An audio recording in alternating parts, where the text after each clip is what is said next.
Welcome to Prodigy Sportive Attestation. PSA Podcast is an unconventional podcast that challenges the audience to think outside the box using real-life experiences, clever narratives, original quotes, and the creative use of satire in order to break the audience free from negative paradigms and push them towards their own personal growth. This is by no means a method to condemn or bash the audience, but instead encourage and showcase a different perspective that might not have been seen before. PSA is designed to showcase to the listeners that the power of the mind is not a joke, and if a person can learn to control their mind and their thoughts, they will ultimately be able to control their life. People will say something I did was evil or messed up, but then y'all let y'all friend do it. So then my thing is, why don't we call everybody out? You know what I'm saying? Something you said was taken out of context. You said it one way, but then people took it another way, and then now they making it seem like you said that. And also that, you know, the whole good person thing. I'm just so sick of people always just deeming themselves as good people. Or I'm a good person. Says who? You know what I'm saying? Good after morning. Welcome back to PSA. Hot girl summer has finally ended, and now we can welcome, as September has come, say boy September, or something like that, I don't know. I put it on Instagram a few weeks ago, and I thought it was pretty funny, so we just gonna roll with it and see if it catch on. Anyway, we back again for another hot fire episode. I'm by myself yet again, you know. We had somebody who was supposed to come in, but the deal didn't go through. You know, they wanted more money than I could give them right now. You know who you are. So, you know, they where they at. But I do better by myself anyway. So, today's episode is titled Antihero. The meme reads, sometimes you're the good guy, other times you're the bad guy. In reality, you're really the perfect balance of both. The inspiration comes from the meme that I posted on Monday, and you know the phrase, you're the villain in someone's story. I don't care who you are. You could be the nicest person on earth. There is somebody painting you as a villain in a certain situation. Even if they don't necessarily think you're a villain, they're going to paint you as a villain in that story because you did something to them, you hurt them in some way. Typically, somebody used to date, but not always, because sometimes it could just be a friend too, or ex-friend or whatever.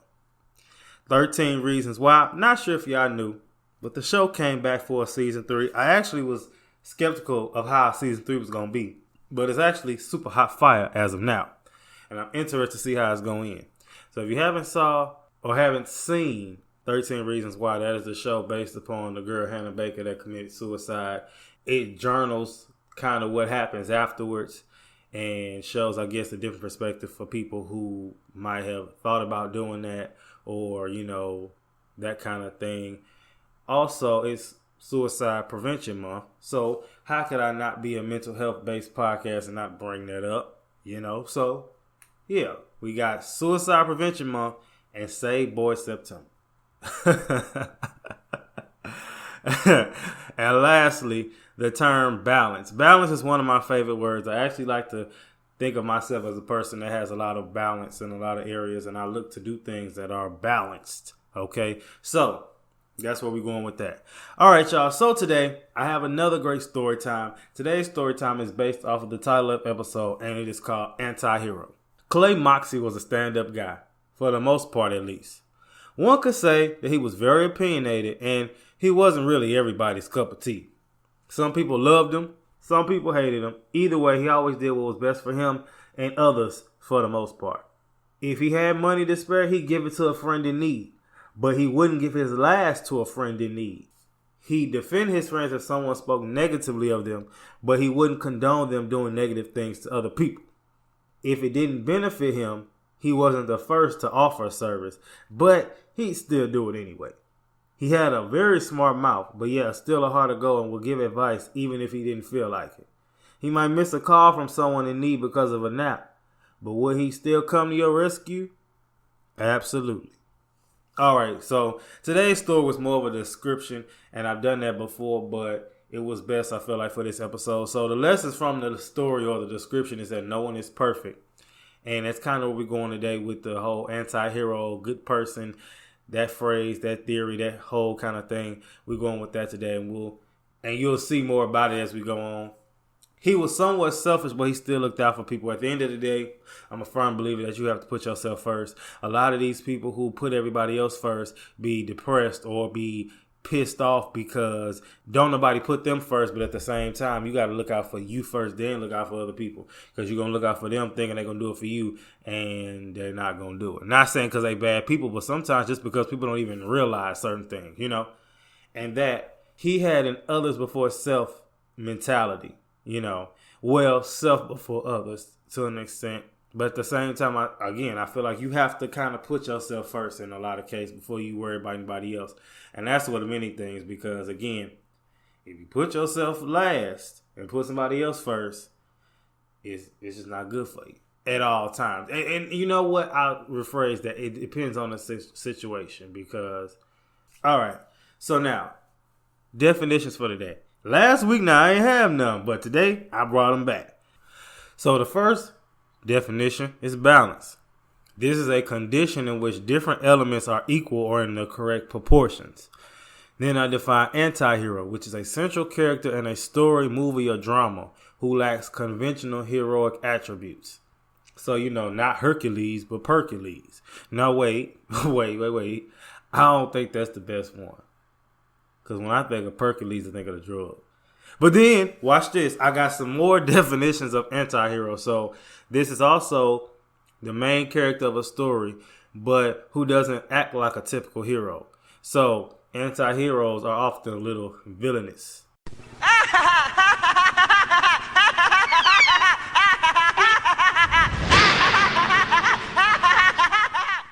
The antihero is the one who does the right thing with tactics or skills or strategies that aren't the most ethical.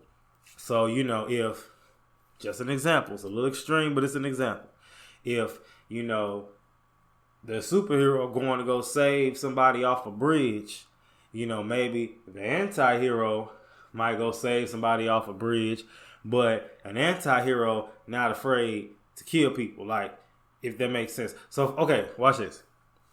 If somebody's hanging from a ledge and they like, help me, I'm dying, I'm about to fall off. Superman goes swerve and save him, right? An anti-hero will save him, but they might hurt other people in the way of going to save him, whereas Superman wouldn't necessarily hurt nobody on the way. But the anti-hero might, you know, run into somebody or knock somebody's stuff over, or, you know, maybe unintentionally kill somebody on the way. I don't know, but just know they don't always do things that's seen as the most heroic. That gives you a better understanding. All right, let's go into QTNA, questions that need addressing. So now, why don't we ever take the time out to call people that we know or call people that we know do stuff evil? Here's the thing. Everybody's impressions is different, and a lot of times we tend to look over people or look over our friends or overlook our friends who do stuff because that's our friends or people close to us, but yet it's messed up. Or what I don't like is people will say something I did was evil or messed up, but then y'all let y'all friend do it. So then my thing is, why don't we call everybody out? You know what I'm saying? Another question. What guidelines are people getting their information from? What guidelines are people getting their information from? Who are you to say somebody is good or evil? You know what I'm saying? Because at the end of the day, if we're not going off the scale of, I feel like, a biblical scale or something with a higher spiritual authority, who are you to say that? But at that point, what that means, if you're not going off that scale, if we was going off that scale, then in reality, all of us probably evil. But at the same time, we're going off our own personal scales, then we have to understand that. And I want people to understand. For people who battle with maybe getting called evil a lot, or maybe y'all the ones pointing the finger. Like I said last week, you point one, you get 3 pointed back. All of that information, all of those comments are subjective, meaning that they don't necessarily hold no weight. The next one is, why is it that most people are so stuck in their way of looking at things? I don't understand that. People so caught up in, you know, which is essentially the purpose of this whole show. But why is it that people are so caught up in wanting to see stuff how they see it and refuse to see it from another angle? Like, we call somebody evil, you know, or we might call something evil good. And we might call something good evil, but we might call somebody evil because they do something or handle something differently than when we handle it. Or, sometimes people, I've learned, with the bigger personalities are typically seen as like evil. And sometimes I don't think they're necessarily evil. I just think that people just don't like them and then try to be like, oh, that person is the devil. And I just want to know what qualifies somebody as the devil. So when I'm asking y'all that, hopefully somebody can answer me that, because I know a lot of y'all be listening. And what I learned, a lot of y'all be listening on the low. So when y'all be listening, somebody come tell me, this is what qualifies a person as evil, because I would like to know. As those we all know, I like going to Psychology Today, and I got some information from an article by Carolyn Kaufman. All right, and it was titled "Why Bad Guys Think They're Good Guys." So now, what she said, what I thought was interesting, she said that one of her biggest pet peeves about many story villains is that they walk around twisting the ends of their mustache and declaring that they are the bad guys.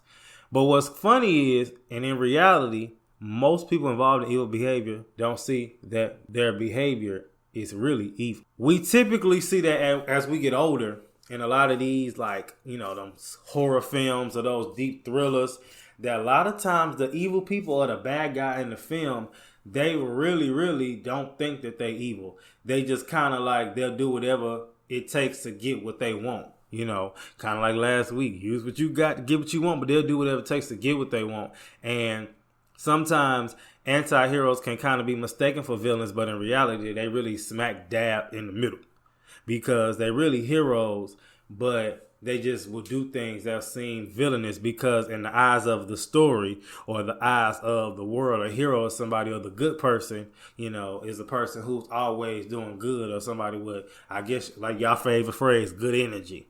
Whatever the hell that means. So, good vibes, positive vibes only, y'all favorite phrases that y'all don't live by. So, up in that alley.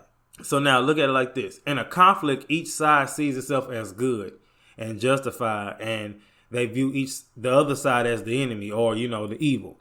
So like, you into it with somebody. Great example. Say you fall out with somebody, and you tell your side people, and they tell their side people. Y'all both gonna paint yourself in the light of like, I'm a good person, or they was in the wrong.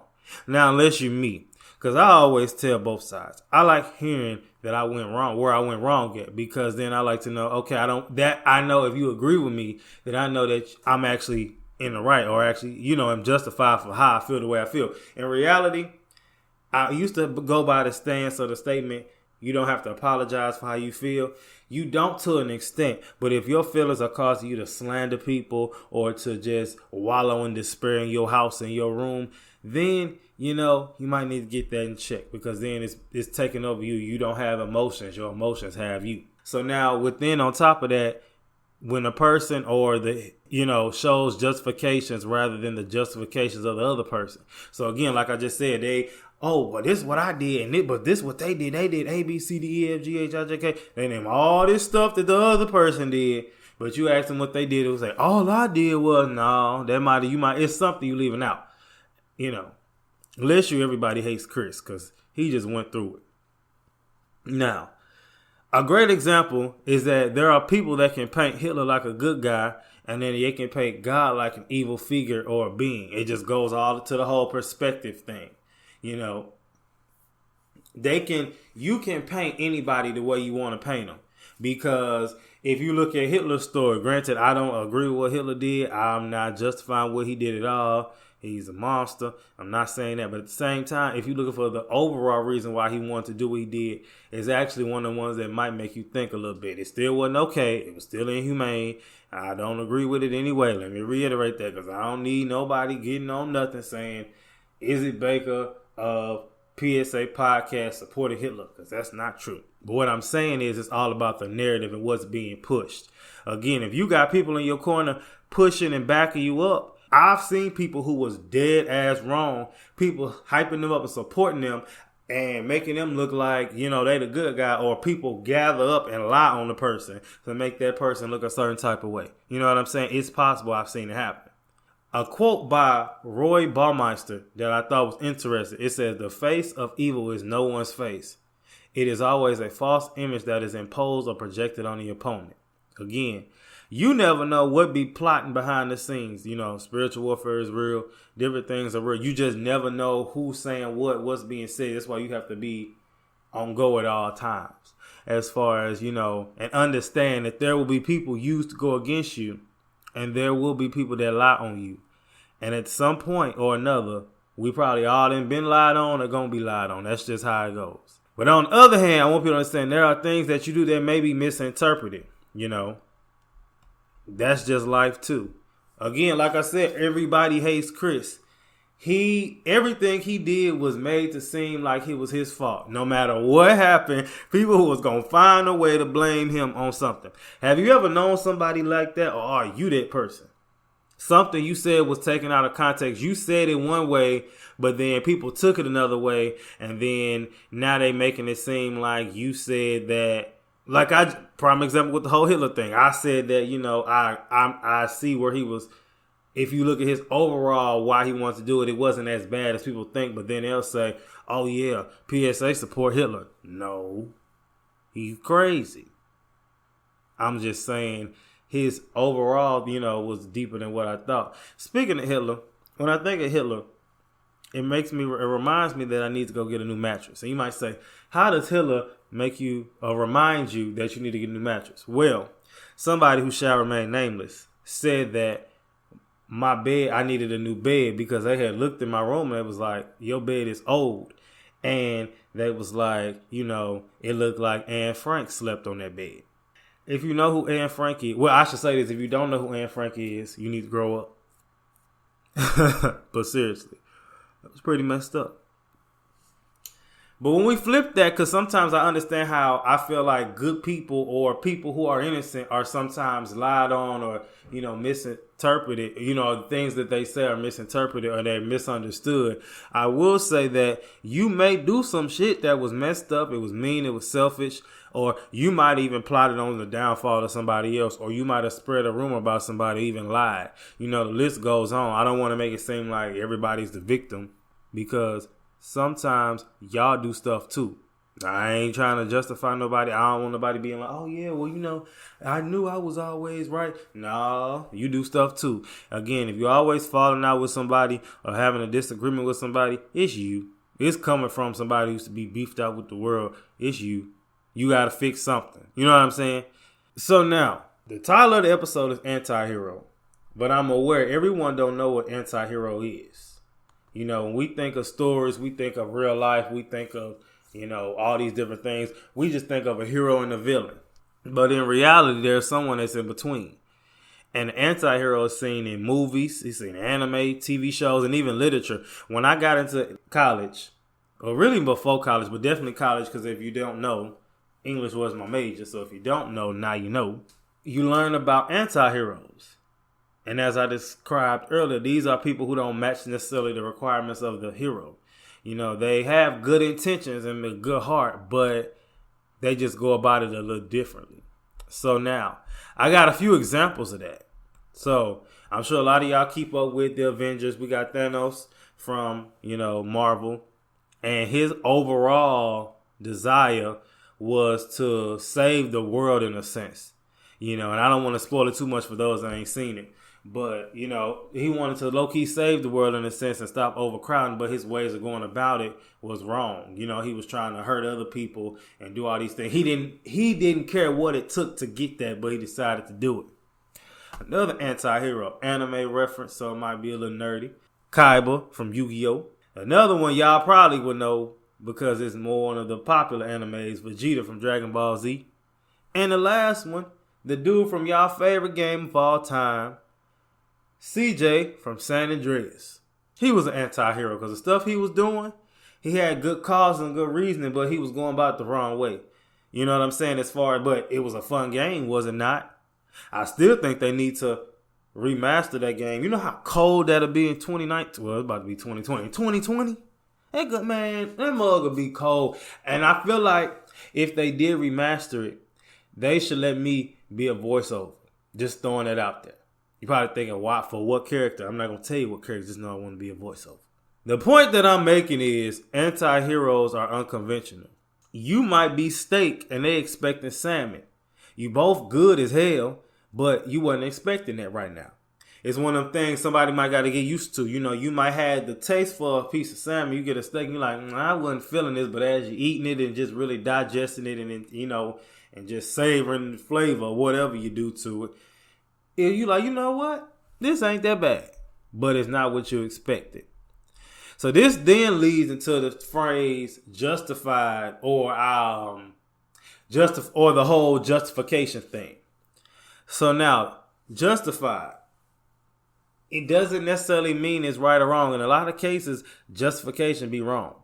So like, say for instance, if you get jumped and you and your friends go jump the person who jumped you, that's justified. It ain't right, but it's justified. Someone talks to you crazy and you talk back to them even crazier, or if someone steals from you and you steal from them, it's justified. Ain't right. It's justified. I got something from the psychologist Albert Bandura, and I don't know if anybody would agree. I might. It says he theorized people who do have evil have justified the morality of their actions to themselves in some crazy way. So it's like they didn't convince themselves that their behavior is moral because these people can separate and disengage themselves from immoral behavior and its consequences. So again, it's like they deserve this, or I deserve to get my revenge. I think getting caught up in revenge can be very, very dangerous. You know, it's never ending. It's never ending, especially if you go back and forth with revenge with the right person and watch what happens. It ain't gonna never end. When I say never, I mean never. It's a lack of internal control. At this point in my life, I like to be in as much control as possible as far as my emotions and my behavior and the things that come out of my mouth. And I've learned, if you ain't there yet, sometimes you might just need to stay away from people.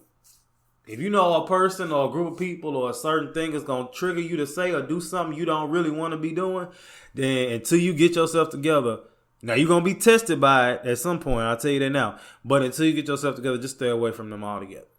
The situation, people, whatever, you know, it sometimes could be a job. People hate to hear that, but it's the truth. Now, when we talk about internal control, I found that according to Psychology Today, there are 4 different approaches to disengaging internal control. So the first one is redefining the behavior. So this calls to mind the old ethical dilemma. If you could travel back in time and kill Hitler as a baby and theoretically save millions of lives in the process, would you do it? Again, that's an anti-hero statement, because an anti-hero or a scenario, because the anti-hero, again, is the one who they believe in killing one to save 1,000, that mindset. But at the end of the day, it's still wrong because you're still killing somebody. But it's at the same time, you flip the narrative. It's like, well, you saving all these people, so it's worth it. But it's, again, that anti-hero mindset, that balance. You in the middle. You ain't necessarily good, you ain't necessarily evil, but you doing what's best, what you think is best. And sometimes what you think best ain't always best. But what I can say with redefining your behavior, that's good with anything. If you have something, again, you out of control teen, or like on Murray, you remember Murray? And they used to be on there, and he used to be like 6 crazed teens out of control. And they used to be the ones with they back to back, and then they had a camera looking up at them, and they look down, they be 15-year-olds, sex slaves, and oh yeah, and I do this, and I don't care, and I'm going to keep smoking my weed. And then them, yeah. The second one is disregard or distort the consequences of behavior. So this person minimize, distorts, or disregard the pain of one's actions to create for others. It certainly reduces feelings of guilt for harming others. Robin Hood, stealing from the rich, give to the poor. You still stealing. You know what I'm saying? You're thinking, oh, well, they rich, they'll be all right, but you still taking from somebody. It ain't cool. People don't want to hear that, but it's the truth. The third one is dehumanize or blame the victims. So now, this one a little dark, but like, let's keep it G.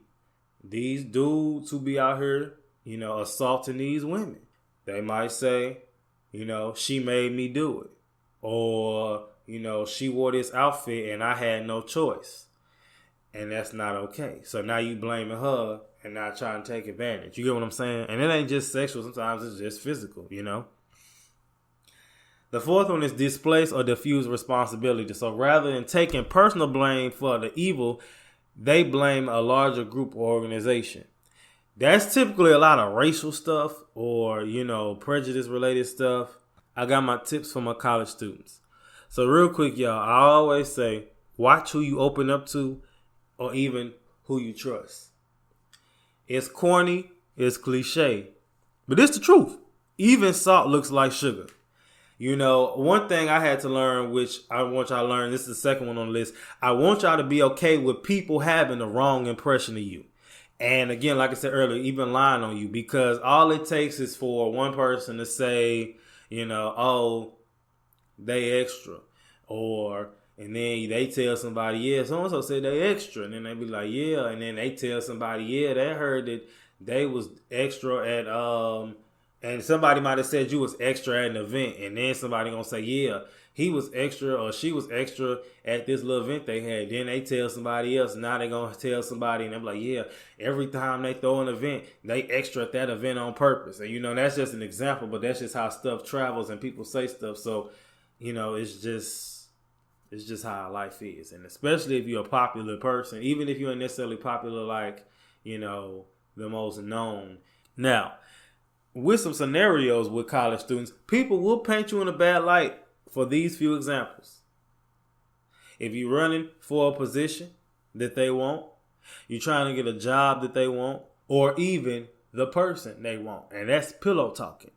And men and women do it alike. So, be prepared for that. And if you wonder why that girl stopped talking to you, or they do whatever, you know, as far as because girls pillow talk too and dudes do it, you know, that might be why. Might be somebody in that pillow. All right, y'all. So I'm ending off today with my question or challenge, y'all. And again, I've been doing good at keeping up with doing it myself. So I ask that y'all do the same.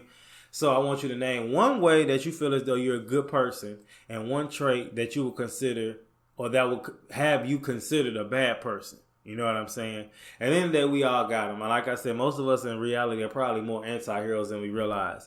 And, you know, it's good to bring light to this literary term. It shows that I use my degree, these literary devices, and then actually implementing it. And also just understanding that, you know, cliche as it is, nobody's perfect. And also that, you know, the whole good person thing. I'm just so sick of people always just deeming themselves as good people. Or I'm a good person. Says who? You know what I'm saying? What scale? What scale are you going off of? Because I could name a few things you done to this person that wasn't good. You know what I'm saying? But y'all will call other people evil. If that's the case, if we're going off that scale, everybody a good person in. And that's why I don't necessarily think people are just bad people. I feel like they do bad stuff. You know, there's a few people I feel like I say could be bad, like maybe back to him, Hitler or somebody like that. But at the same time, a lot of people who people be calling evil, are they really evil or you just don't like them? Or did they do something to you? Or, you know, maybe are they just somebody that you don't understand? And that's what I want to end off with. Are they evil because you don't understand them? Or because you just don't like them? You know, something to think about. All right, y'all. So next week I will have a guest. Tune in for that. And continue to be great. PSA signing out. Always remember, keep your head like Nate Kurt. Remember who you are. Make your mind up. And let it make you.